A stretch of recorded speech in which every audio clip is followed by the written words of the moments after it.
Hello, I'm James Ratu, the rector of Farncombe Church, and this is a short talk about the climate emergency and how it relates to faith. This coming Monday, the 23rd of August, the environmental campaigning group Extinction Rebellion will be beginning their next action in London and I dare say other places as well. I've been out with them in the past, but I'm not going to be playing any active role this time, so I don't know what will be happening. I've decided that probably the best thing for me to do is to talk about these issues in my own context and from a faith perspective.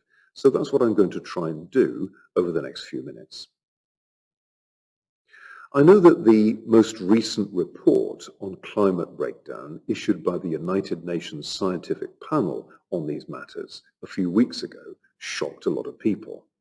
Although, if you've been keeping track, both of the developing scientific consensus and of what's been going on in our world over recent years, it might not have come as too much of a surprise.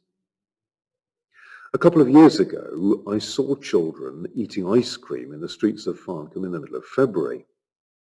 And that summer, we experienced the hottest day ever recorded in the United Kingdom.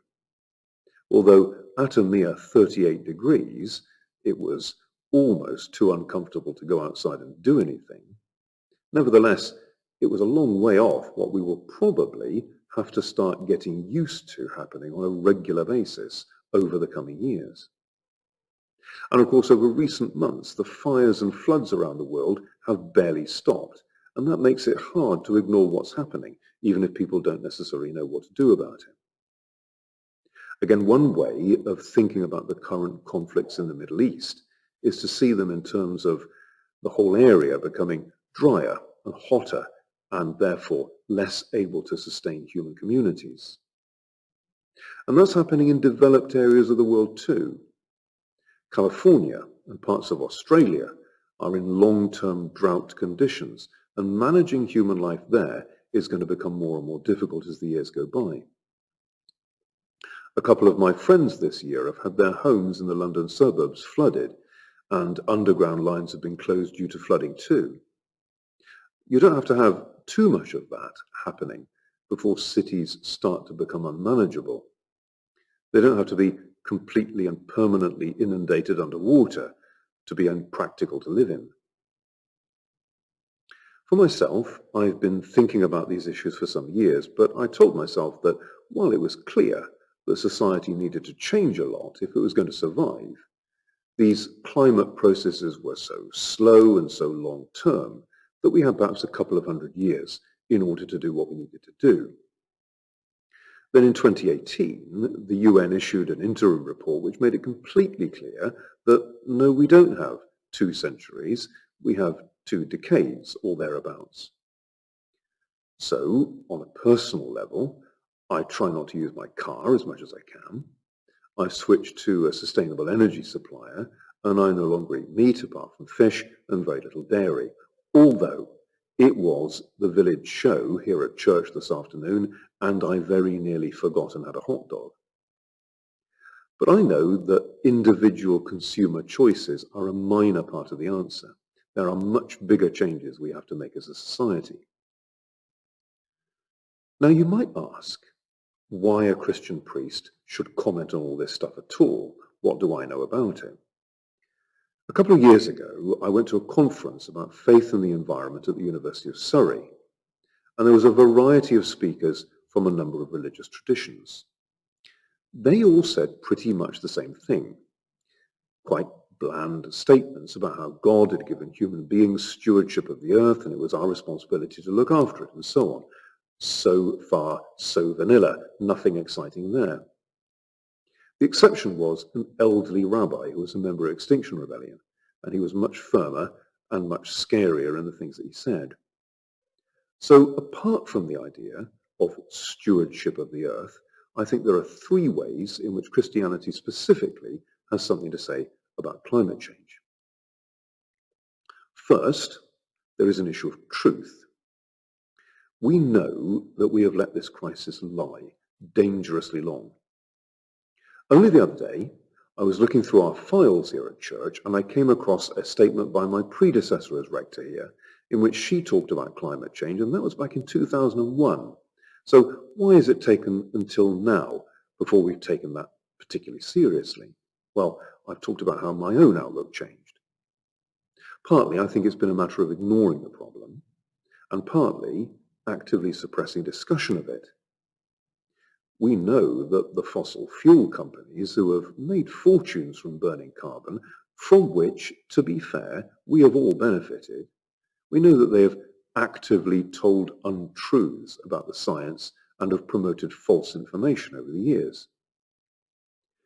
We know that our politicians have known about it all for decades, and they have decided that there are more urgent things to think about. For instance, back in the 1980s, of all people, Mrs. Thatcher read some scientific papers on the subject, and partly because she was very conscious of her scientific background, which is very unusual among politicians, she took it all really seriously, until her party colleagues, with a couple of exceptions like her Environment Minister John Gummer, nobbled her, and it was all forgotten about. People like her Chancellor, Nigel Lawson, argued again and again that nothing was wrong and that nothing was happening. And he in particular kept being invited to speak in the media about the subject of climate change, even though he's not a scientist and has no relevant experience at all. So we need to remember where the truth is. Second, there is an issue of justice. If we wanted to get into detail, there would be a lot to say about the way the Bible and the stories in it expose again and again how power, wealth, and violence interact with each other to produce harm, and how God is absolutely and unambiguously on the side of those who suffer most from that, of the weak and the poor. Now, ultimately, if the breakdown of the climate means the breakdown of our civilization too, nobody is going to escape it. Mr. Bezos, Mr. Musk, and Mr. Branson are not going to be flying off in spaceships to Mars anytime soon.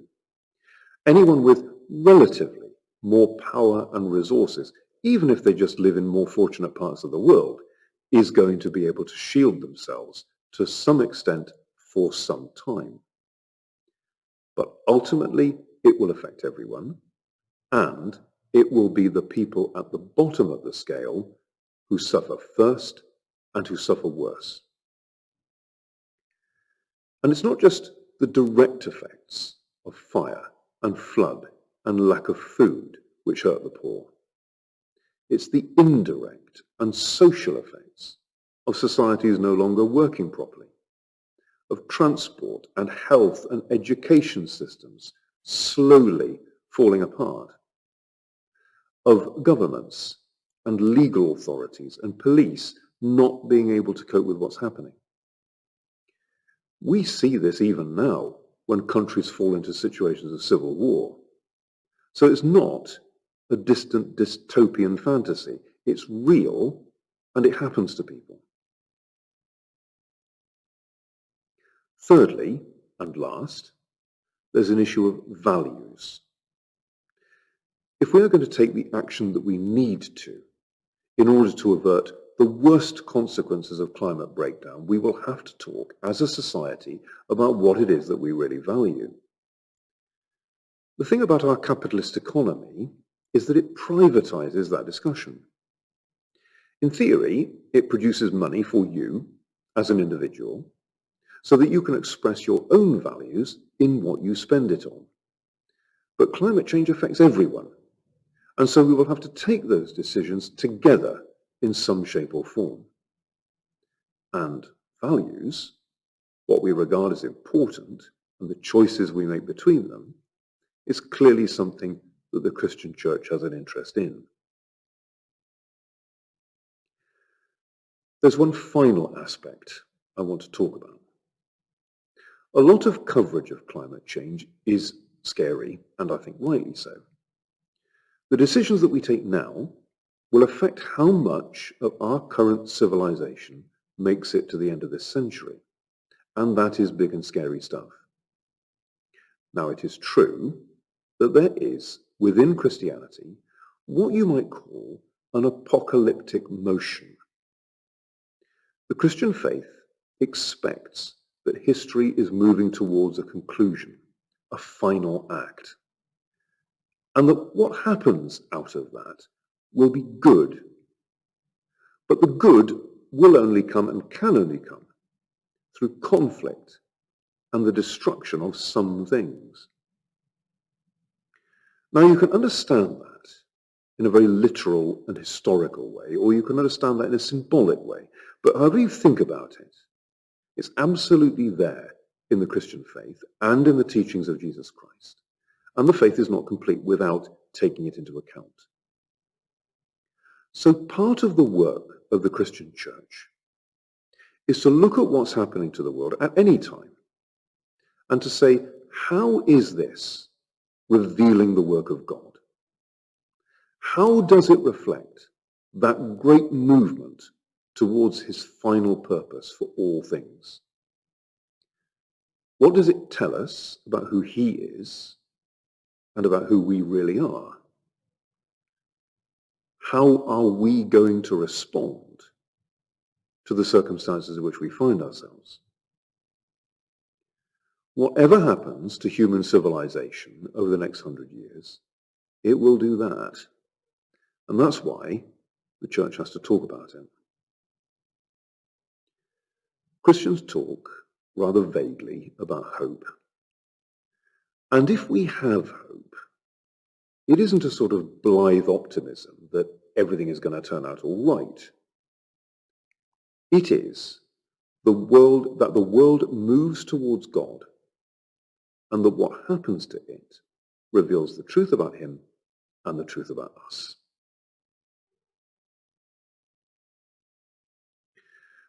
I've written about all this a little bit more in a booklet that you can download from our church website, farncombe.org.uk. You'll find it on the community page. Thank you for listening, and God bless you.